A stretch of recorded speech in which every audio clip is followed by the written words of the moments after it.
O cheiro de Chanel número 5 de outra mulher ainda estava agarrado ao seu colarinho quando Mark girou a chave na fechadura. Eram 6h14 da manhã. Ele esperava a rotina usual, o cheiro de café a fazer, o som das notícias da manhã, e sua esposa Elelanena esperando na cozinha com aquele ingênuo sorriso confiante que ele tinha passado a desprezar. Ele tinha sua mentira pronta, um jantar tardio com o cliente, uma bateria morta, um dormir no sofá do escritório. Ele entrou pronto para realizar seu ato usual. Mas a casa não estava apenas quieta. Estava oca. Não havia café. Não havia notícias. E na ilha de mármore, onde seu pequeno almoço geralmente ficava, havia apenas um único grosso envelope Manila, com um carimbo legal vermelho. Mark não sabia ainda, mas sua vida tinha terminado 5 horas atrás. A chuva estava a martelar contra as janelas do chão, ao teto da suíte penthouse no St. Regis. Dentro o ar estava quente, pesado com o cheiro de serviço de quarto caro e o almiscar persistente de intimidade. Mark Sterling sentou-se na beira da cama king size, prendendo seus botões de punho. Eles eram de ouro gravados com suas iniciais, MS, um presente de sua esposa, Helena, para o 10º aniversário deles no mês passado. Ele não olhou para eles enquanto os encaixava no lugar. Sua atenção estava inteiramente no reflexo no espelho do outro lado do quarto, e na mulher ainda emaranhada nos lençóis atrás dele. "Você está saindo já?" Jessica murmurou, sua voz grossa com sono. Ela se espreguiçou como um gato, deliberada e provocante. Ela tinha 24, ambiciosa, e possuía um tipo de energia ardente que fazia Mark sentir-se como o mestre do universo. Ela era tudo o que Elelanena não era. Barulhenta, exigente e excitante. "Eu tenho que..." Mark disse, pegando seu blazer. "Elelanena pensa que estou em Chicago para a fusão caótica com a monumental conta Davis. Meu voo à Terra em 2 horas. Se eu não estiver em casa até às 7h30 para tomar banho e trocar de roupa, a linha do tempo desmorona." Jessica riu, um som baixo, gutural. "Você e suas linhas do tempo. Você age como se ela fosse o FBI. Ela é apenas Helena. O que ela vai fazer? Cozinhar-lhe uma torta e perguntar se você teve um bom voo?" Mark sorriu verificando seu Rolex. "Isso é exatamente o que ela fará. Essa é a beleza disso, Jess. Helena é segura. Ela é a âncora. Você não se preocupa com a âncora. Você apenas a deixa arrastar-se pelo fundo enquanto você guia o navio." Ele acreditou nisso. Pelos últimos 2 anos, Mark Sterling, o CFO de Sterling Vance Architecture, tinha vivido uma vida dupla que ele considerava uma obra-prima de planeamento logístico. Ele tinha a perfeita mansão suburbana no rico enclave de Greenwich, Connecticut. Ele tinha a perfeita esposa quieta que geria sua casa, recebia suas festas de jantar e nunca fazia perguntas sobre os saques inexplicáveis ou as noites tardias. E ele tinha Jessica, a estagiária de marketing, que virou assistente executiva, que lhe dava a descarga de adrenalina que ele ansiava. Mark sentiu-se invencível. Ele tinha se convencido que merecia isso. Ele trabalhou semanas de A-Tour. Ele trouxe milhões para a firma. Por que ele não deveria ter um pouco extra de lado? Helena tinha seu clube de jardinagem, seus leilões de caridade e seus livros. Ela estava feliz em sua pequena bolha doméstica. Ele estava protegendo-a realmente. A ignorância era felicidade. "Quando você vai dizer a ela?" Jessica perguntou, sentando-se e puxando o lençol ao redor dela. A brincadeira tinha sumido de sua voz, substituída por aquela insistência irritante que tinha estado a surgir ultimamente. Mark suspirou, alisando sua gravata. "Nós falamos sobre isso." "Ainda não. O ano fiscal termina no próximo mês. Um divórcio agora assustaria os investidores. Eu preciso da imagem do homem de família feliz até que o conselho assegure meu bônus. É sempre no próximo mês, Mark." Jessica estalou. Vai acontecer, ele mentiu. Ele não tinha intenção de deixar Elelianena. Divórcio era bagunçado. Divórcio era caro. E, francamente, ele gostava de ter sua roupa lavada e sua casa mantida imaculada. Ele queria ter seu bolo e comê-lo também. E para um homem como Mark Sterling, o que ele queria, ele geralmente obtinha. Ele inclinou-se e beijou Jessica na testa. Eu te comprarei aqueles brincos de diamante que você queria para a gala. Trato? Jessica fez beicinho, mas acenou com a cabeça. Ela era facilmente aplacada por coisas brilhantes, outro traço que Mark achava conveniente. Ele saiu do quarto de hotel, a porta pesada fechando-se atrás dele com uma finalidade que ele não registrou. Enquanto ele descia no elevador para o lobby, ele verificou seu telefone.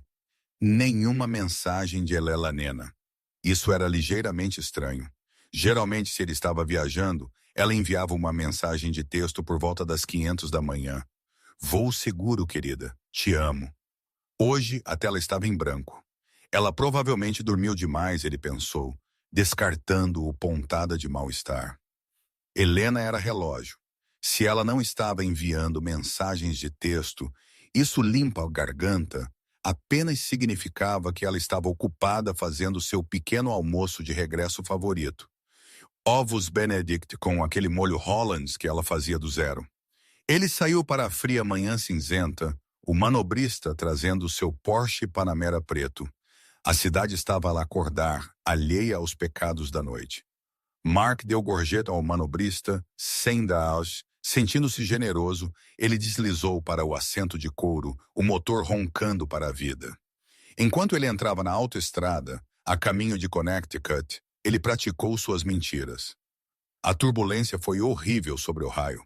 O cliente era um pesadelo, mas eu acho que fechamos o negócio. Deus, eu senti sua falta. Ele ensaiou as falas até que soassem como a verdade. Ele era um bom mentiroso. Ele tinha estado a mentir para si mesmo por anos, afinal. Ele disse a si mesmo que era um bom provedor. Ele disse a si mesmo que Helena estava feliz. Ele disse a si mesmo que o que ela não sabia não a machucaria. Mas ao cruzar a linha do estado, um sentimento estranho instalou-se em seu intestino. Não era culpa. Mark tinha suprimido essa emoção há muito tempo. Era algo primal, um instinto. O telefone ficou em silêncio no assento do passageiro. Ele discou o número dela. Tocou uma vez, 2 vezes, 3 vezes. Então caixa postal. Olá, você alcançou Helena. Não posso atender o telefone agora. Deixe uma mensagem. Sua voz soava alegre, leve. A voz da mulher que ele pensava conhecer por dentro e por fora. Olá, querida, Mark disse, mantendo seu tom arejado. Acabei de aterrar. O trânsito é uma besta, mas eu deveria estar em casa em 40 minutos, morrendo por um café. Vejo você em breve. Ele desligou, franzindo a testa. Helena nunca deixava suas chamadas irem para a caixa postal. Ele ligou o rádio para abafar o silêncio. Ele dirigiu rápido, zigue-zagueando pelos passageiros da manhã, o Porsche devorando as milhas. Ele queria chegar em casa, tirar o cheiro de Jessica no banho e voltar para a pele confortável do marido devoto. Ele virou na Blackwood Lane, as cercas aparadas e os portões de ferro podre passando num borrão. Ele aproximou-se do número 42. A entrada estava vazia. O Range Rover branco de Helena tinha sumido. Mark parou, o cascalho rangendo sob seus pneus. Ele desligou o motor e sentou lá por um momento, a olhar para a casa. Parecia o mesmo de sempre, tijolo imponente, colonial. Mas as persianas estavam fechadas. A luz da varanda, geralmente deixada acesa para ele quando ele viajava, estava escura. Um calafrio frio percorreu sua espinha. Ela provavelmente foi à loja. Ele raciocinou, sem ovos ou leite. Ele pegou sua mala de pernoite do porta-malas, embalada com roupas que ele não tinha usado apenas para o álibi, e caminhou até a porta da frente. Ele inseriu sua chave. A fechadura clicou. A porta abriu-se e o silêncio atingiu-o como um golpe físico. Mark entrou no hall, deixando cair sua mala. Helena, sua voz ecoou. Ela saltou dos tetos altos e dos pisos de madeira, retornando a ele sem resposta. A casa estava fria, não gelada, mas o frio estéril específico de um lugar que não foi habitado por horas. Ele entrou na cozinha. As bancadas estavam a brilhar. Não havia cheiro de bacon, nenhuma cafeteira a gorgolejar. A pia estava seca. Helena, ele chamou novamente, mais alto desta vez. Irritação rastejando em seu tom. Estou em casa. Ele verificou a garagem vazia. Ele tirou seu telefone e rastreou a localização dela. Eles partilhavam uma localização em seus iPhones, uma característica que Helena tinha insistido por segurança anos atrás. Ele tocou no ícone dela. Localização não disponível. Mark olhou para a tela. Ela tinha desligado ou o telefone estava morto. O pânico começou a misturar-se com sua confusão. Ela estava ferida? Um acidente? Ela tinha sido chamada para uma emergência familiar? Seus pais viviam na Flórida, mas estavam de boa saúde. Ele voltou para a sala de estar e foi então que ele notou o primeiro detalhe que estava realmente errado. As pinturas. Na parede acima da lareira tinha pendurado uma grande pintura a óleo original da costa italiana. Uma peça que Helena tinha herdado de sua avó. Tinha sumido. A parede estava nua, salva para o fraco contorno de onde a moldura tinha estado. Mark girou. O armário de curiosidades no canto, geralmente cheio com sua coleção de figuras de porcelana antigas, estava vazio. As portas de vidro estavam fechadas, mas as prateleiras estavam despidas. Ele subiu as escadas, subindo-as duas de cada vez, seu coração martelando contra suas costelas. Helena. Ele irrompeu no quarto principal. A cama estava feita perfeitamente nítida, estilo militar, mas a porta do armário estava bem aberta. Mark caminhou em direção a ela lentamente. Seu lado do closet estava intocado. Seus fatos, suas camisas, seus sapatos, tudo exatamente onde ele os deixou. Ele olhou para a esquerda, para o lado de Helena. Estava dizimado. Os cabides estavam nus. As prateleiras onde suas malas geralmente ficavam estavam vazias. O suporte de sapatos estava despojado. Mesmo os cabides de veludo tinham sumido. Não era apenas que ela tinha feito uma mala. Ela tinha apagado a si mesma do quarto. Mark ficou lá, sua respiração vindo em arfares curtos e superficiais. Esta não era uma viagem. Esta não era uma tarefa. Ela sabia. A percepção atingiu-o, mas sua arrogância imediatamente contra-atacou. Como ela podia saber? Ele tinha sido cuidadoso. Ele usou um telefone descartável para Jessica. Ele pagou por hotéis em dinheiro ou através de uma conta de empresa de fachada. Helena não era uma detetive. Ela era uma mulher simples que gostava de jardinagem e romances históricos. Ela não tinha a capacidade para isso. Ele virou-se de volta para o quarto, sua mente a correr. Onde está ela? Eu preciso ligar para a polícia. Não, eu não posso ligar para a polícia. E se ela lhes disser? Seus olhos pousaram na mesa de cabeceira do lado dela da cama. Estava vazia, exceto por duas coisas. Seu anel de casamento, o diamante solitário de 3 quilates que ele tinha comprado para calá-la depois que ele perdeu o aniversário dela 3 anos atrás. Ele estava lá frio e cintilante na luz da manhã. E ao lado dele, um grosso envelope manila.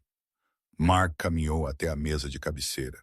Suas pernas sentiam-se pesadas, como se ele estivesse a vadear através de concreto. Ele pegou o anel primeiro. Ele sentiu-se leve, insignificante. Ele deixou-o cair em seu bolso. Ele estendeu a mão para o envelope. Estava pesado. Na frente, na caligrafia elegante e cursiva de Elelanena, estava uma única palavra. Mark. Ele rasgou-o aberto. Ele tirou uma pilha de documentos. A primeira página não era uma carta manuscrita. Não era uma nota manchada de lágrimas perguntando por quê ou implorando para ele voltar. Era um registro legal. Petição para dissolução de casamento. Peticionária Helena Marie Sterling. Demandado. Mark Thomas Sterling. Mark riu. Era um som seco, incrédulo. Você tem que estar a brincar comigo. Ele virou a página e então a próxima. Anexadas à petição de divórcio estavam fotos. Fotos de alta resolução com carimbo de data, hora e geolocalização. Mark caiu na cama. Havia uma foto dele e Jessica no jantar 3 semanas atrás. Uma foto deles a entrar no St. Regis na noite passada. Uma foto deles a beijar no parque perto de seu escritório. Os carimbos de data-hora eram precisos. Os ângulos eram profissionais. Estas não foram tiradas por um amigo ciumento com um iPhone. Estas foram tiradas por um investigador particular. Um muito caro. Como? Mark sussurrou. Onde ela conseguiu o dinheiro para isso? Helena não tinha rendimentos. Ele dava a ela uma mesada mensal. Generosa, claro, mas rastreada. Cada compra que ela fazia com cartão de crédito enviava uma notificação para seu telefone. Ele controlava as finanças. Ele controlava as contas. Ele era o CFO. Ele sabia para onde ia cada cêntimo. Ele virou mais para dentro da pilha de papéis, suas mãos a tremer agora. Abaixo das fotos estava uma carta. Esta era no papel timbrado de Reynolds Stone & Associates. Mark congelou. Reynolds Stone & Associates não era apenas um escritório de advocacia. Era o escritório de advocacia em Nova York para casos de divórcio de altos bens. Eles eram tubarões. Eles custavam $1.000 e dólares por hora apenas para atender o telefone. Mark começou a ler a carta assinada por um Arthur Reynolds. Prezado Sr. Sterling, por favor, seja avisado que represento sua esposa, Sra. Helena Sterling, no assunto de seu divórcio. No momento em que você ler isto, a Sra. Sterling terá desocupado a residência conjugal referente às instalações na 42 Blackwood Lane. Como você sabe, a escritura desta propriedade é mantida em nome do Fundo Familiar Sterling. No entanto, gostaríamos de chamar sua atenção para a cláusula 14, seção B, do acordo pré-nupcial que você assinou 11 anos atrás. Mark franziu a testa. O pré-nupcial, ele lembrou-se disso claramente. Ele tinha insistido nisso. Ele lhe era a estrela em ascensão. Ela era a filha de um arquivista de biblioteca. Ele queria proteger seus futuros bens. Ele tinha feito ela lacinar sem ela sequer lê-lo. Ou assim ele pensou. Ele leu. A cláusula de infidelidade inserida a pedido do pai da noiva afirma que no caso de adultério comprovado pelo principal provedor, todos os bens adquiridos durante o casamento, incluindo o lar conjugal, reverterão imediatamente para a parte lesada. Além disso, o período de aquisição para suas ações na Sterling Vance Architecture, que são tecnicamente mantidas em um fundo fiduciário conjunto conjugal para evitar responsabilidade fiscal, foi acionado. Mark parou de ler. O quarto girou. O pai da noiva, o pai de Helena, era um ninguém, um homem quieto que fumava um cachimbo e lia livros de história. Ele tinha morrido 5 anos atrás. Mark apressou-se para seu telefone. Ele precisava de seu advogado. Ele precisava ligar para seu parceiro, David Vance. Ele discou o número de David. David, ouça. Helena enlouqueceu. Ela pediu o divórcio. Ela tem um advogado absurdo. Mark. A voz de David era gelada.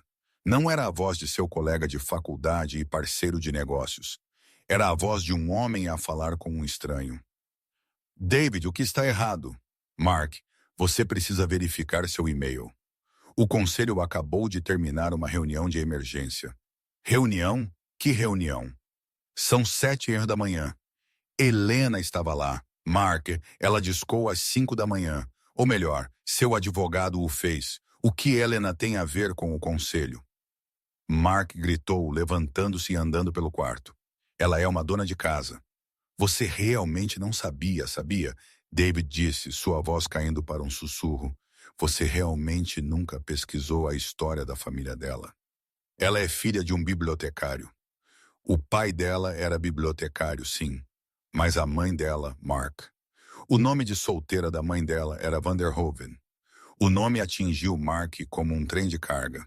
Os Vanderhovens. Dinheiro antigo, dinheiro de ferrovia, o tipo de dinheiro que não mostrava logotipos, mas possuía quarteirões inteiros da cidade. Ela nunca me disse, Mark gaguejou. Ela queria ser amada por si mesma, Mark. Ela nos disse isso quando começamos a firma. Limpa da garganta. Por que você acha que conseguimos aquele investimento anjo inicial 10 anos atrás? Aquele que lançou a empresa? Mark ficou pálido.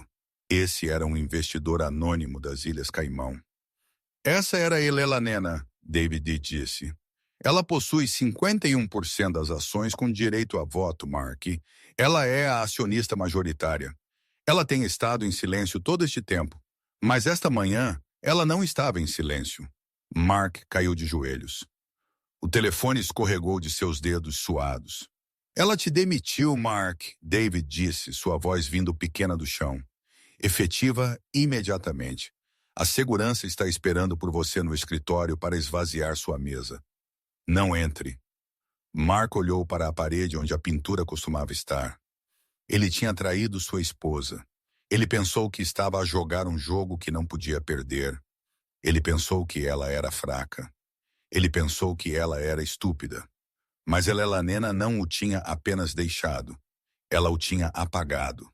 E o envelope Manila na cama ainda tinha mais páginas. Mark sentou-se na beira da cama pelo que pareceram horas, embora apenas minutos tivessem passado. A revelação de que sua esposa quieta e estudiosa era a acionista majoritária de sua empresa, a mão silenciosa que o tinha alimentado seu sucesso, era uma pílula amarga demais para engolir.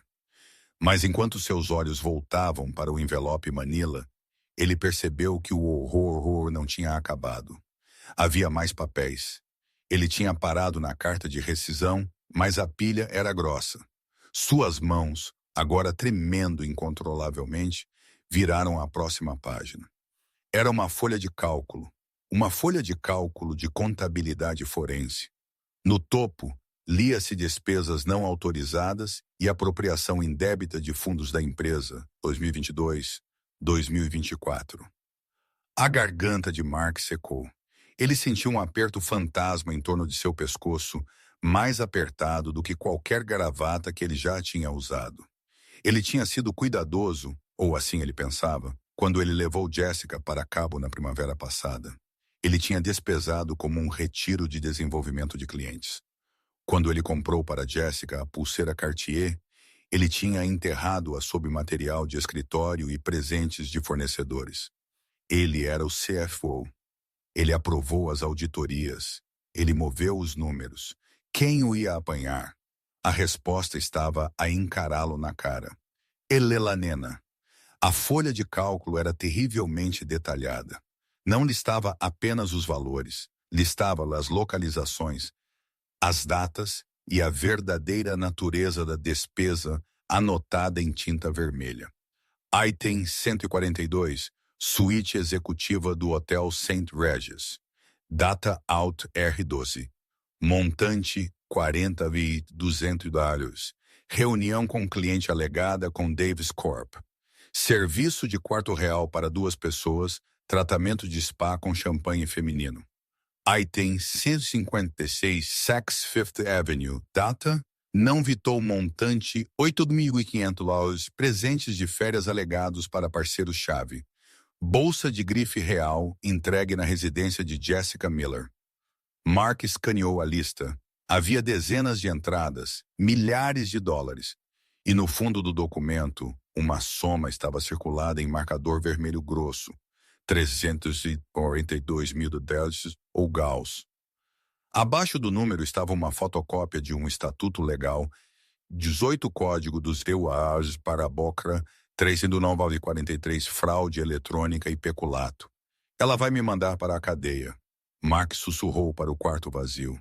Ela não está apenas a divorciar-se de mim. Ela vai me processar. Ele saltou da cama. Ele precisava de dinheiro líquido agora mesmo. Se eles estavam vindo para ele, se os advogados da empresa já estavam a redigir a queixa criminal, Ele precisava sair do país. Ele precisava de um advogado que não tivesse medo dos Van der Hovens. Ele apalpou sua carteira e puxou seu Amex preto, o cartão que não tinha limite, o cartão que o fazia sentir como um deus em todos os restaurantes em Manhattan. Ele pegou seu telefone e discou o número no verso do cartão para o serviço de concierge. Ele precisava de um voo para Zurique. Ele tinha uma pequena conta lá, uma que ele tinha configurado anos atrás antes de conhecer Elenena. Não era muito, talvez 50 mil, mas era o suficiente para começar a correr. Bem-vindo ao American Express Platinum Concierge. A suave voz automatizada disse: Por favor, aguarde por um representante. Mark andava pelo quarto suando. Atenda, atenda, atenda, Sr. Sterling. Uma voz humana, educada, mas tensa. Aqui é Sarah. Como posso ajudá-lo? Sarah. Olá, eu preciso de uma passagem de ida para Zurique em primeira classe, saindo do JFK o mais cedo possível hoje. Agora mesmo. Houve uma pausa, um longo silêncio desconfortável preenchido com o som de cliques de teclado. Sinto muito, Sr. Sterling, Sarah disse, sua voz caindo uma oitava. Eu sou incapaz de processar essa transação. O que você quer dizer com incapaz? É um voo. Cobre isso. Senhor, sua conta foi sinalizada. Sinalizada para quê? Fraude. Sou eu. Eu estou autorizando isso. Não, senhor. Não é uma bandeira de fraude.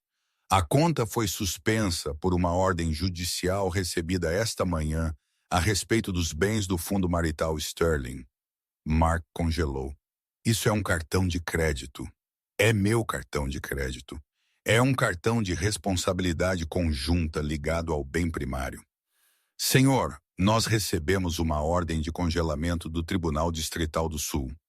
Todas as linhas de crédito sob seu nome foram suspensas pendente o litígio de divórcio e a... Ela hesitou. A investigação criminal pendente. Mark desligou. Ele não disse adeus. Ele apenas deixou cair o telefone no tapete macio. Eles o tinham congelado para fora. Ele não tinha dinheiro. Ele tinha $200 em sua carteira. Ele correu para o cofre na parede atrás da pintura no armário. A pintura que não estava mais lá. Ele girou o disco. Esquerda 42, direita 10, esquerda 33. O cofre clicou aberto. Vazio. Claro, Helena era quem o lembrava de trocar as pilhas na fechadura do cofre todos os anos. Ela sabia a combinação. Dentro do cofre, onde ele geralmente guardava uma pilha de dinheiro de emergência e seu passaporte, havia apenas uma nota post-it. Está com seu advogado. E ela tinha levado seu passaporte. Mark soltou um rugido de frustração, chutando o pesado guarda-roupa de carvalho. A dor disparou seu pé, mas a dor física era um alívio comparada às paredes a fechar-se em sua mente. Ele estava preso em sua própria casa, em sua própria vida. Espere, Jessica. Jessica não sabia ainda. Jessica pensava que ele era o poderoso CFO, e Jessica tinha um apartamento na cidade. Um lugar pequeno, claro, mas um lugar para se esconder, e ele tinha comprado para ela bastante joias. Se o pior chegasse ao pior, eles podiam penhorar o colar de diamante que ele deu a ela no Natal passado. Isso valia pelo menos 20 mil. Ele precisava chegar a Jessica. Ele precisava girar isso. Ele diria a ela o quê? Que era um mal-entendido. Que Helena era uma ex-psicopata vingativa. Sim, isso funcionaria. Jessica odiava Helena. Jessica ficaria do lado dele. Ele pegou sua mala. Ele tinha que sair antes que a polícia chegasse. Ele desceu as escadas correndo, ignorando o silêncio fantasma da casa, e correu para a entrada. Ele pulou no Porsche. Ele apertou o botão de início. O motor engasgou e morreu. Ele apertou novamente. Clique, clique, clique. O painel acendeu com uma mensagem. Imobilização remota ativa. Contactar concessionário. Não. Mark bateu as mãos contra o volante. Não. Não, não. O carro era alugado através da empresa, através da Sterling Vance Architecture. David Vance, ou melhor, Elela Nena, tinha bricado seu carro remotamente. Mark sentou-se no assento de couro do carro de 150 mil, que agora não era mais do que um peso de papel. Ele olhou pela para-brisa para o céu cinzento. Ele estava encalhado na periferia. Sem carro, sem cartões de crédito, sem passaporte, e a polícia provavelmente a caminho. Ele olhou para seu telefone, uma barra de bateria restante. Ele discou Jessica. Jessica atendeu no segundo toque. Mark. Sua voz soava irritada. Eu pensei que você estava indo para casa para brincar de casinha com a esposinha. Por que você está me ligando? É arriscado. Jess, me ouça. Mark disse, tentando manter o pânico fora de sua voz e falhando miseravelmente. Algo aconteceu. Helena, ela sabe. Ela sabe. O tom de Jessica mudou instantaneamente. Não era medo, era curiosidade. Ela descobriu sobre nós. Ela sabe tudo. Ela pediu o divórcio. Ela me expulsou. Uau! Jessica disse, então você está livre. Isso é bom, certo? Você disse que queria deixá-la. Sim, exatamente. Estou livre, Mark disse, agarrando-se à narrativa. Mas ouça, querida, é bagunçado. Ela está a tentar congelar minhas contas. Ela está a ser vingativa. Eu preciso de um lugar para ficar por alguns dias até que meus advogados resolvam isso. Estou indo para sua casa. Houve um longo silêncio do outro lado da linha. Meu lugar é muito pequeno, Mark, Jessica disse lentamente. É apenas por uma noite ou duas. Olha, eu te compensarei. Assim que o divórcio for resolvido, terei minha metade dos bens. Estamos a falar de milhões, Jess. Nós podemos ir para Paris. Nós podemos conseguir aquele loft em Tribeca que você queria. Sua metade dos bens, Jessica repetiu. Eu pensei que você disse que ela tinha um pré-nupcial. Ela tem, mas olha, é complicado. Eu só preciso que você me chame um Uber. Meu carro está com problemas mecânicos. Mark, a voz de Jessica ficou subitamente muito nítida. Eu estou a olhar para o e-mail da minha empresa agora mesmo. O estômago de Mark caiu. O quê? Você está no trabalho? Sim, eu chego cedo. Todo mundo está a sussurrar e acabamos de receber um memorando para toda a empresa do RH. O que ele diz? Mark sussurrou. Ele diz, Jessica leu, sua voz fria e distante, que Mark Sterling foi destituído de suas funções como CFO com efeito imediato devido a má conduta grave e irregularidades financeiras. Ele diz que não devemos falar com você. Ele diz que a segurança tem uma foto sua na recepção. Jess, isso é apenas conversa corporativa. Eles estão a tentar me assustar. Eu construí essa empresa. Ele também diz, ela continuou ignorando-o, que a empresa está a conduzir uma auditoria interna de todas as despesas aprovadas por você. Mark, você colocou o aluguel do meu apartamento no cartão corporativo? Mark hesitou. Eu categorizei como um subsídio de habitação para retenção de talentos juniores. Seu idiota! Ela gritou. Eles vão vir atrás de mim. Eles vão me fazer pagar de volta. Eu não tenho esse tipo de dinheiro. Jess, acalme-se. Nós vamos consertar isso. Eu só preciso. Você precisa do quê? Você está falido, Mark. Você está demitido. Você provavelmente vai para a cadeia. Eu te tenho. Nós nos amamos. Lembra? Você disse que eu era o único homem que te entendia. Eu amava o estilo de vida, Mark. Ela estalou. Eu amava os jantares e os presentes e o fato de que você ia me fazer gerente. Eu não me inscrevi para te visitar na prisão. Eu não me inscrevi para ser pobre. Jéssica, por favor. Eu não tenho mais ninguém. Não venha aqui, ela disse. Se você vier aqui, eu vou chamar a polícia. Eu não posso ser vista com você. Eu tenho uma carreira para pensar. Eu estou a apagar seu número. Não me ligue novamente. Clique. Mark olhou para o telefone. A tela ficou preta. A bateria tinha morrido. Ele sentou-se no carro silencioso, o silêncio dos subúrbios a pressionar sobre ele. A ironia não lhe passou despercebida. Ele tinha trocado uma esposa leal por uma mercenária. E no momento em que o dinheiro secou, a mercenária tinha feito exatamente o que mercenários fazem. Ela trocou de lado para salvar a si mesma. Ele estava sozinho, verdadeiramente sozinho. Mas ele não podia ficar aqui. Ele tinha que se mover. Ele saiu do Porsche e começou a andar. Ele desceu a longa entrada da casa que ele tinha perdido, arrastando sua mala de pernoite. As rodas tilintaram no asfalto. Ele chegou ao fim da entrada e olhou para a esquerda, depois para a direita. Ele nem sabia onde era a estação de trem. Ele sempre tinha dirigido ou pegado um serviço de carro. Ele começou a caminhar em direção ao centro da cidade. Uma caminhada de 3 milhas em mocassins de couro italiano que estavam a apertar seus dedos dos pés. Enquanto ele caminhava, um SUV preto com vidros fumados passou por ele, a caminho de sua casa. Não diminuiu a velocidade. Mark virou-se para observá-lo. Ele virou para sua entrada. Um segundo SUV seguiu. Então um carro de polícia. O coração de Mark martelou. Eles estavam vindo para casa. Ele escondeu-se atrás de um grande carvalho no gramado do vizinho, observando a distância. O veículo parou em frente à sua casa. As portas abriram-se. Primeiro 2 oficiais uniformizados saíram. Então um homem num terno cinzento afiado, Arthur Reynolds, o advogado tubarão.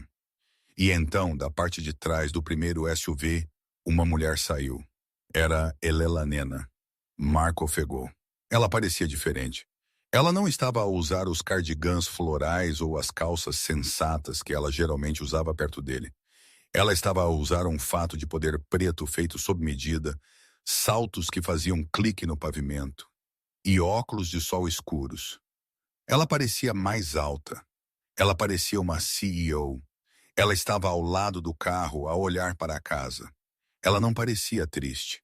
Ela não parecia uma esposa em luto.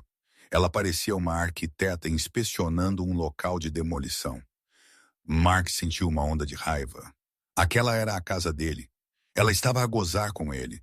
Ele esqueceu-se da polícia. Ele esqueceu-se das ordens de restrição. Ele esqueceu-se da pena de prisão. Ele só queria gritar com ela. Ele queria machucá-la da mesma forma que ela o estava a machucar. Ele deixou cair sua mala e correu de volta pela entrada.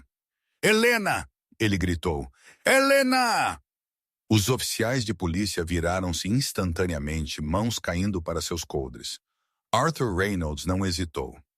Ele apenas ajustou seus óculos. Helena virou-se lentamente. Ela tirou seus óculos de sol. Seus olhos estavam secos. Eles eram frios, sílex duro. Pare aí mesmo, um dos oficiais gritou, colocando-se entre Mark e Helena. Mark parou ofegando, seu peito arfando. Ele estava a 50 pés de distância dela. Sua bruxa! Mark gritou. Você planejou isso, você me armou. Helena olhou para ele. Ela não gritou de volta. Ela não chorou. Ela apenas inclinou a cabeça ligeiramente, como se estivesse a observar um inseto sob um microscópio. Eu não te armei, Mark, ela disse. Sua voz era calma, clara e carregava-se pela distância sem esforço. Eu apenas te deixei ser você mesmo. Você fez o resto. Eu te fiz, Mark gritou, desesperado para recuperar algum poder. Eu gerenciei o dinheiro.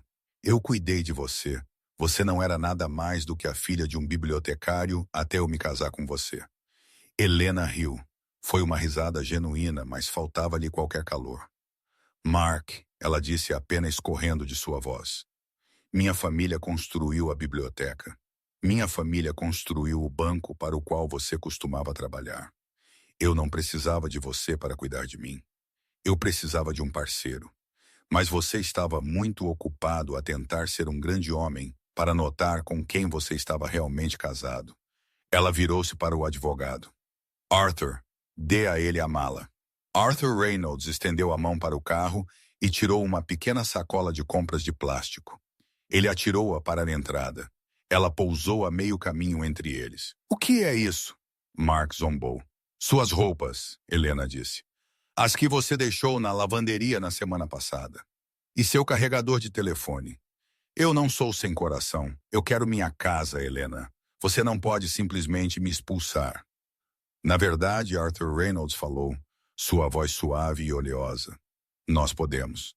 A transferência da escritura foi registrada eletronicamente às 9h da manhã. Limpa a garganta. Você está atualmente a invadir propriedade privada. Invasão, Mark gaguejou. Oficial Arthur acenou para o polícia. O polícia deu um passo à frente. Sr. Sterling, você precisa deixar as instalações imediatamente ou será preso por invasão criminosa e perturbação da paz. Mark olhou para Helena. Ele procurou por um pedaço da mulher que costumava esfregar suas costas quando ele tinha dor de cabeça. Ele procurou pela mulher que lhe fazia sopa. Ela tinha sumido. Ou talvez ela nunca tinha realmente existido. Talvez aquela versão de Elelanena fosse apenas um espelho que ela segurava para refletir o que ele queria ver. Helena, por favor, a voz de Mark quebrou. Ele percebeu que a raiva não estava a funcionar. Ele tentou implorar. Eu não tenho para onde ir. Meus cartões não funcionam. Jessica me expulsou. Eu não tenho nada. Helena olhou para ele. Por um segundo, sua expressão suavizou-se. Mark sentiu uma faísca de esperança. Você tem sua liberdade, Mark. Limpa uma garganta. Ela disse suavemente. Isso é o que você queria, não é? Ser livre da esposa chata. Viver a vida luxuosa. Ela colocou seus óculos de sol de volta. Vá vivê-lo. Ela virou-se e entrou na casa, a casa dela, e fechou a pesada porta de carvalho. O som do trinco a encaixar-se ecoou como um tiro. Mark ficou lá, a sacola plástica da lavagem a seco aos seus pés. Ande, senhor, o oficial disse, mão em seu cacetete. Mark pegou a sacola plástica. Ele pegou sua mala de pernoite e virou-se. Ele desceu a entrada, passou pelas cercas aparadas que ele costumava podar, passou pela caixa de correio com seu nome ainda nela. Ele alcançou a rua. A chuva começou a cair novamente. Chuva fria e forte. Ele começou a andar. Ele não sabia para onde. Ele apenas sabia que estava a afastar-se da vida que ele tinha destruído. A chuva era torrencial agora. Ela encharcou o terno italiano feito sob medida de Mark, uma peça de $3.000 agora arruinada por lama e água. Ele tinha estado a andar por 1 hora. Ele encontrou-se na área central de Greenwich. Ele parecia um louco. Seu cabelo estava colado à testa, seus sapatos estavam a fazer squatching, e ele estava a arrastar uma mala e uma sacola de lavagem a seco. Pessoas na rua, pessoas para quem ele poderia ter acenado uma vez no clube de campo, afastaram-se para evitá-lo, olhando para ele com uma mistura de nojo e medo. Eles não o reconheceram. Para eles, ele era apenas mais um vagabundo. Ele parou em frente a um banco. Não seu banco, um banco de cadeia genérico. Ele precisava pensar. Ele entrou no vestíbulo para sair da chuva. Ele sentou-se no chão, encostado na máquina ATM. Ele estava exausto. Ele olhou através da sacola plástica que Elelanena lhe tinha dado. Limpa a garganta. Dentro, embrulhado no plástico da lavagem a seco, estava seu blazer cinzento. Ele verificou os bolsos. Nada. Espere. O bolso interno do peito. Ele sentiu um pedaço de papel. Ele puxou-o para fora. Era uma nota manuscrita. Mark, eu sei que você nunca leu o pré-nupcial.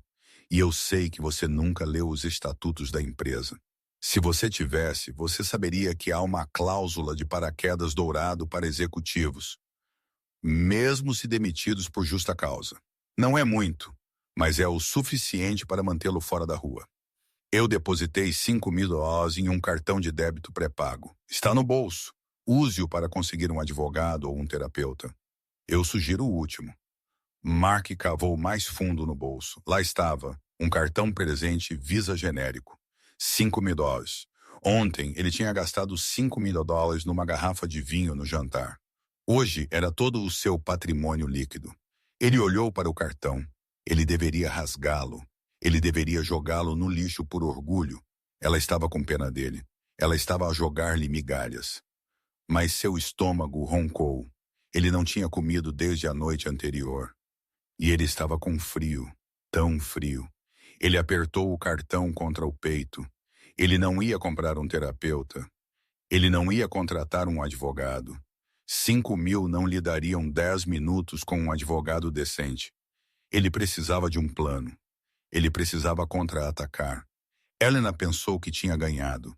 Ela pensou que o tinha neutralizado. Ela pensou que ele simplesmente desapareceria na pobreza e obscuridade. Ela estava errada. Mark Sterling era um homem de números. Ele lhe era um estrategista. Ele tinha construído aquela empresa tanto quanto ela o tinha financiado. Ele sabia onde os corpos estavam enterrados. Ele sabia das lacunas fiscais que eles tinham usado. Se ele ia afundar, ele ia levar o navio inteiro com ele. Ele levantou-se, sua resolução endurecendo. O desespero foi substituído por um ódio frio e ardente. Ele saiu do banco e entrou num café internet barato do outro lado da rua. Ele pagou por 1 hora de tempo de computador. Ele limpa a garganta, estalou os dedos. Ele não podia aceder aos servidores da empresa. David o tinha bloqueado. Mas Mark tinha uma memória como uma armadilha de aço. Ele sabia os números das contas para as holdings offshore. Ele sabia das empresas de fachada no Panamá que eles usam para minimizar a responsabilidade fiscal. Ele não ia roubar o dinheiro. Ele não podia, mas ele podia expô-lo. Ele abriu um navegador e procurou as informações de contato do escritório de denunciantes do IRS. Então ele procurou o endereço de e-mail da mesa de negócios do New York Times. "Você quer uma guerra, Helena?" Mark sussurrou, seus dedos pairando sobre o teclado. "Vamos ver como você gosta quando o mundo souber que a Santa Van der Hoeven Eyes está a gerir um esquema de evasão fiscal." Ele começou a digitar. O Motel 6 nos arredores de Stamford cheirava a fumo de cigarro obsoleto e limpador industrial. Era um longo caminho do St. Regis, mas era tudo o que Mark podia pagar. Ele sentou-se no colchão irregular, o brilho da tela do computador iluminando seu rosto maníaco. Ele tinha feito isso. Ele tinha passado as últimas 3 horas a compor o e-mail mais destrutivo de sua vida. Ele tinha anexado um memorando detalhado, explicando como o Sterling Vance Architecture usou uma série de empresas de fachada nas Ilhas Virgens Britânicas para canalizar lucros e evitar impostos corporativos dos Estados. Ele nomeou as empresas Apex Holdings, Blue Sky Ventures, Ironclad Trust. Ele sabia os códigos.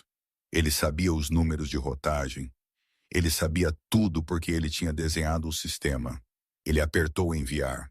O e-mail foi para o escritório de denunciantes do IRS e para a mesa de investigação do New York Times. Mark recostou-se, um sorriso torcido em seu rosto. Checkmate de Helena. Ele abriu uma cerveja de máquina de venda automática que ele tinha comprado com o último de seu dinheiro.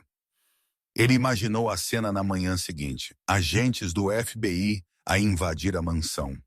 Helena sendo levada algemada, bufa, a manchete a gritar ais envolvida em fraude fiscal massiva. Se ele ia afundar por peculato, ela ia afundar por evasão fiscal. E a beleza disso, como um denunciante, ele poderia obter imunidade. Ele poderia até mesmo obter uma percentagem dos impostos recuperados. Ele poderia ir embora com milhões e vê-la arruinada. Ele dormiu profundamente pela primeira vez em 24 horas, alimentado pelo licor inebriante da vingança. Na manhã seguinte, Mark acordou às 10, viu da manhã, limpa a garganta. Ele pegou seu telefone, que ele tinha carregado com o cabo que Helena tão graciosamente tinha devolvido, e atualizou o seu e-mail. Havia uma resposta do New York Times. Seu coração saltou. Eles estavam interessados. Eles queriam uma entrevista. Ele abriu o e-mail. Prezado Sr. Sterling, obrigado por sua dica a respeito da arquitetura Sterling Vance. No entanto, estamos a recusar prosseguir esta história. As estruturas financeiras que você descreveu, Apex Holdings, Blue Sky Ventures, já são de domínio público. A Sterling Vance Architecture realizou uma conferência de imprensa 3 dias atrás, anunciando uma auditoria voluntária e reestruturação dessas entidades específicas. A empresa já concordou com um acordo com o IRS a respeito de irregularidades passadas, citando má gestão por antiga liderança executiva. Além disso, recebemos uma ordem de cessar e desistir a respeito de sua comunicação, pois os documentos que você forneceu parecem ser dados privilegiados da empresa roubados após sua rescisão. Não o contataremos mais. Mark olhou para a tela. Seu sangue gelou. 3 dias atrás, Helena tinha estado a planear isso por semanas. Ela sabia sobre as contas offshore. Claro, ela sabia. Ela era a acionista majoritária. Mas ela não tinha apenas sabido sobre eles. Ela os tinha reportado proativamente. Ela tinha ido ao IRS antes de demiti-lo. Ela tinha enquadrado a narrativa. Encontramos irregularidades causadas por nosso CFO. Nós estamos a corrigi-las. Limpa a garganta, e nós estamos a pagar o que devemos. Ao fazer isso, ela despojou Mark de seu status de denunciante. Ele não estava a revelar um crime secreto. Ele estava apenas a confessar seu próprio trabalho após o fato e a frase má gestão por antiga liderança executiva. Ele leu o e-mail novamente. Ele não a tinha exposto. Ele tinha apenas entregue às autoridades uma confissão assinada de que ele era quem conhecia os detalhes íntimos do esquema ilegal. Ele tinha apenas corroborado sua história de que ele era o mentor por trás da evasão fiscal. Houve uma batida na porta do motel. Mark saltou. Quem é? Serviço de quarto. Uma voz chamou. Eu não pedi serviço de quarto. Sr. Sterling, uma voz diferente, mais profunda, autoritária. Aqui é o agente Miller com o FBI. Nós temos um mandado para sua prisão. Mark correu para a janela. 2 sedãs pretos estavam estacionados no lote, bloqueando sua vista da autoestrada. Ele olhou para a porta do banheiro. Ele podia se esconder? Não. Ele olhou para o computador. A prova de sua dica estava ali na tela. Ele caminhou até a porta. Suas pernas sentiam-se como gelatina. Ele abriu-a. O agente Miller era um homem alto com um rosto como granito esculpido. Ele segurou um distintivo. Atrás dele estavam 2 oficiais uniformizados. Mark Thomas Sterling, o agente disse. Você está sob prisão por fraude eletrônica, peculato e conspiração para defraudar o governo dos Estados Unidos. Eu era o denunciante, Mark gaguejou. Eu enviei o e-mail. O agente Miller sorriu. Nós sabemos. Nós conseguimos uma cópia. Obrigado pelo mapa rodoviário, Mark. Ele coincide com os documentos que a Sra. Sterling nos forneceu perfeitamente. Exceto o seu, tem sua assinatura digital nas datas de criação. Eles o giraram. As algemas clicaram. Elas eram apertadas, frias. Enquanto eles o levavam para o carro, Mark viu uma figura parada do outro lado da rua, observando da segurança de um pátio de café. Não era Helena. Helena não perderia seu tempo a vê-lo ser preso. Era Jessica. Ela estava a usar óculos de sol grandes demais e segurando um latte. Ela o observou ser empurrado para a parte de trás do carro de polícia. Ela não parecia triste, ela parecia aliviada. Ela parecia alguém que tinha acabado de desviar de uma bala e estava a vê-la atingir outra pessoa. Enquanto o carro se afastava, Mark viu-a tirar o telefone e fazer uma chamada, provavelmente para o seu novo chefe ou um advogado ou um novo namorado. Mark Sterling, o homem que pensava que controlava o mundo, sentou-se na parte de trás da gaiola, a caminho de uma acusação federal, percebendo que ele nunca tinha realmente sido o jogador. Ele tinha sempre sido o pornô. 5 anos depois, a cafetaria na Instituição Correcional Federal em Danbury era barulhenta, cheirando a repolho cozido e desinfetante. Mark sentou-se numa mesa de canto, a cuidar de uma bandeja de bolo de carne morno. Ele parecia mais velho. Seu cabelo, outrora perfeitamente penteado e escuro, estava agora a rarear e grisalho. O conjunto arrogante de sua mandíbula tinha sumido, substituído por uma queda permanente de resignação. Ele não era mais o lobo de Wall Street, ele era o detento 49201. Ele tinha aceitado um acordo judicial, 5 anos por peculato e fraude.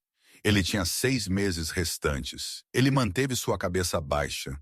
Ele fez seu trabalho na biblioteca da prisão, empilhando livros, reparando lombadas. Era irônico, realmente. Ele tinha desprezado o pai de Helena por ser um bibliotecário. E agora era a única coisa que o mantinha são. Um detento mais jovem, um garoto chamado Léo, que estava por hacking, deslizou para o assento à sua frente. Limpa-lhe a garganta. Léo tinha um tablet contrabandeado, um pequeno dispositivo contrabandeado por um guarda. Ei, Mark, Léo sussurrou. Veja isso. Não é sua S? Mark olhou para cima, seus olhos cansados. Ele não queria olhar, mas não conseguiu evitar. Léo inclinou a tela. Era limpa a garganta, um vídeo do YouTube, um clipe da Bloomberg Technology. A manchete dizia: Slim Vance Architecture revela projeto revolucionário de cidade verde em Singapura. Na tela, de pé em um pódio em frente a um modelo futurista brilhante, estava Elela Nena. Ela parecia magnífica. Ela estava a usar um fato branco que irradiava poder e graça. Seu cabelo estava cortado num bob afiado e chique. Ela parecia 10 anos mais jovem do que quando ele a tinha visto pela última vez. Ao lado dela estava um homem. Ele era alto, distinto, com cabelo sal e pimenta e um sorriso gentil. Ele tinha sua mão na pequena de suas costas, protetor, solidário, amoroso. Quem é o cara? Léo perguntou. Esse é David, Mark sussurrou, meu antigo parceiro. Droga, Léo riu. Ela manteve a empresa e pegou o parceiro. Isso é frio, cara. O repórter na tela fez uma pergunta a Helena. Senhora Vance, desculpe, você agora usa a senhora Vanderhoven. Este projeto está projetado para render mais de US$ 1 bilhão no primeiro trimestre. Como você virou a empresa após o escândalo 5 anos atrás? Mark inclinou-se. Ele precisava ouvir isso. Ele precisava ouvi-la mencioná-lo. Ele precisava saber que ainda importava mesmo como um vilão. Helena sorriu para a câmera, seus olhos enrugados nos cantos. Honestidade, ela disse simplesmente. Nós cortamos a podridão. Paramos de focar em lucros de curto prazo e começamos a focar em legado. E eu tive uma grande equipa que acreditou na visão quando as coisas estavam escuras. Ela olhou para David e eles compartilharam um olhar de conexão genuína e profunda. E ela acrescentou, virando-se de volta para a câmera. Eu aprendi que às vezes você tem que largar as coisas que estão te pesando para realmente voar. Ela não disse o nome dele. Ela não disse meu ex-marido. Ela nem sequer reconheceu sua existência. Para ela, ele não era um vilão. Ele não era um monstro. Ele era apenas a podridão. Algo a ser cortado e descartado para que o tecido saudável pudesse crescer. Léo puxou o tablet de volta. Brutal. Ela nem sequer deixou cair seu nome. Mark olhou para seu bolo de carne. Esse era o verdadeiro castigo. Não era a cela da prisão. Não era a perda do dinheiro. Era a irrelevância. Ele tinha passado toda a sua vida desesperado para ser importante. Ele traiu porque queria sentir-se desejado. Ele roubou porque queria sentir-se poderoso. Ele mentiu porque queria criar uma realidade onde ele era o rei. E no final, ele era nada. Uma nota de rodapé em sua história de sucesso. Uma história de advertência em um seminário de conformidade. Você está bem, Mark? Léo perguntou. Mark pegou seu garfo de plástico. Sua mão não tremia mais. A raiva tinha sumido. A esperança tinha sumido. Tudo o que restava era a realidade maçante e cinzenta da cama que ele tinha feito. Estou bem, Leo, Mark disse calmamente. Estou apenas a terminar meu almoço. O sino tocou. O almoço tinha acabado. Mark levantou-se, raspou sua bandeja para o lixo e entrou na fila para ser contado. 1, limpa a garganta. 2, 3. Ele era apenas um número. Fora dos muros da prisão, o mundo continuava a girar. Helena estava a construir cidades. David estava a construir uma vida com a mulher que ele amava. Jessica provavelmente estava a enganar algum outro cara em alguma outra cidade. E Mark Sterling caminhou de volta para sua cela, a pesada porta de aço batendo fechada com um som que não era mais aterrorizante, mas simplesmente final. A história de Mark Sterling é um brutal lembrete de que a grama nem sempre é mais verde do outro lado. Às vezes é apenas gramado sintético a cobrir um sumidouro. Mark tinha tudo: uma esposa leal, uma carreira poderosa e um belo lar. Mas sua arrogância o cegou para o verdadeiro valor do que ele possuía. Ele confundiu a bondade de Helena com fraqueza e seu silêncio com ignorância. Ele aprendeu tarde demais que as pessoas mais quietas na sala são frequentemente as que seguram as chaves. Helena não apenas sobreviveu à sua traição, ela usou-o como combustível para ascender ao seu verdadeiro potencial, provando que a melhor vingança não é gritar ou lutar, é prosperar sem a pessoa que te segurava. A queda de Mark não foi causada por má sorte. Foi o inevitável juro composto de suas próprias mentiras. Se você gostou desta história de karma, traição e justiça, por favor, clique no botão de curtir. Ele realmente ajuda o canal a crescer. E não se esqueça de se inscrever e ativar as notificações para que você nunca perca uma nova história. O que você acha? Mark mereceu uma punição mais severa ou se tornar irrelevante foi a justiça